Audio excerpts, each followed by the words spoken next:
Sahabat hikmah di balik kisah, delayed sleep syndrome atau sindrom sulit tidur menjadi masalah buat sebagian orang.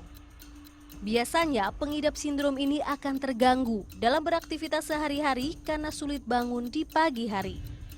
15% penderita sindrom ini didiagnosa insomnia. Bedanya dengan insomnia, orang dengan sindrom ini memiliki jam tidur yang bergeser. Biasanya sekitar 2 jam atau lebih dari waktu normal. Bila dibiarkan, sindrom ini akan menjadi insomnia. Kehilangan kemampuan tubuh untuk mengatur jam biologis menjadi penyebab sindrom ini. Nah, apakah sahabat hikmah di balik kisah juga mengalami hal serupa? Lalu apa saja ya yang bisa dilakukan untuk mengatasi hal ini? Apakah dalam Islam ada panduan amalan dan adab agar tidak bermasalah dalam tidur?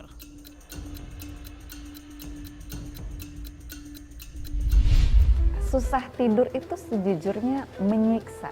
Iya. Sementara kita sangat butuh tidur, Pak Ustadz, Betul. untuk memulihkan tubuh kita ya kan, Pak Ustadz ya.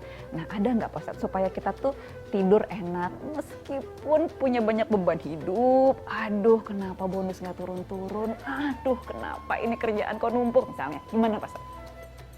Para pemirsa yang saya cintai, memang sepertiga manusia dewasa sulit mengalami apa yang disebut dengan istirahat, memejamkan mata, tidur yang nyenyak.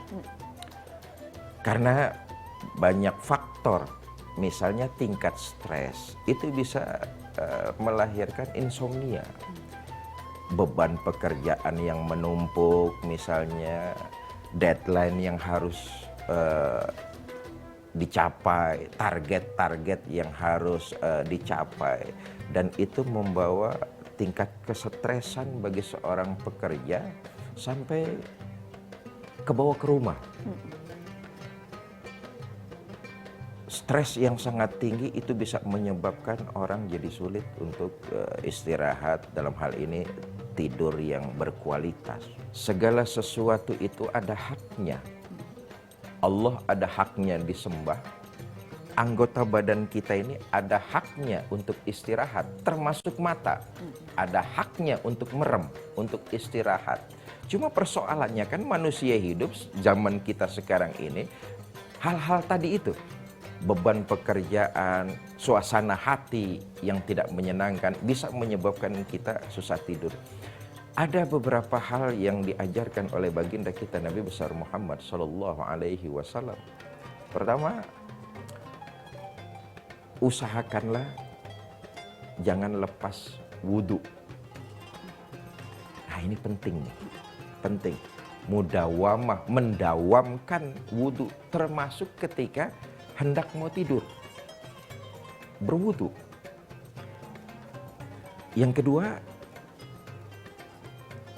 menghadap kanan. Ketika tidur menghadap kanan. Menghadap kanan, miring ya. Miring, menghadap kanan. Yang ketiga, kalimat ta'awuz. Mohon perlindungan. A'udzubillahi minasyaitonirrajim. Bismillahirrahmanirrahim. Mintalah perlindungan kepada Allah Subhanahu wa ta'ala.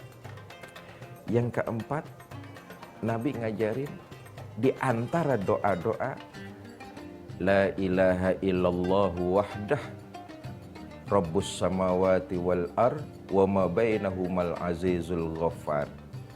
Doa ini dibaca, di antaranya adalah doa tersebut.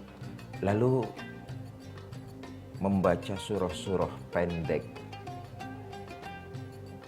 Al-Ikhlas, Mu'awwizatain misalnya. Insya Allah itu akan mempercepat kita untuk istirahat. Menuju tidur, punya beban pikiran kita pasrahkan. Betul. Ya, Pak Ustadz, ya. Nah, baik, itu dia sahabat hikmah. Peristiwa baik, peristiwa buruk pasti kita semua pernah mengalami. Tapi ada satu hal yang baiknya kita ambil, yaitu pelajaran. Karena percayalah sahabat hikmah, selalu ada hikmah di balik kisah. Saya Rahma dan Ustadz Fikri pamit. Wassalamualaikum warahmatullahi wabarakatuh. Waalaikumsalam warahmatullahi wabarakatuh.